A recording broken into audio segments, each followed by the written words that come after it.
அனைவருக்கும் வணக்கம். என் பெயர் குரு ரஞ்சனி. நான் 3ஆம் வகுப்பு படிக்கிறேன்.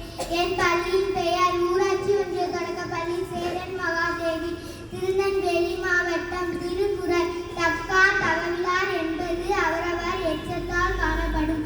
விளக்கம். ஒருவர் நடுநிலைமை உடையவர் இல்லாதவர் என்பது அவருக்கு பின் நிலைத்து நிற்கும் புகழாலும் பழியாலும் அறியப்படும். நன்றி.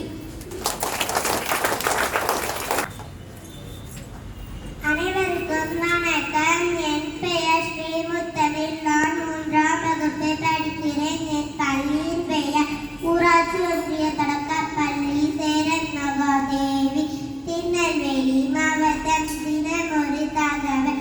மிக நீளமான பாலம் பாம்பன் பாலம். மிக நீளமான ஆறு காவேரி. மிக உயர்ந்தமான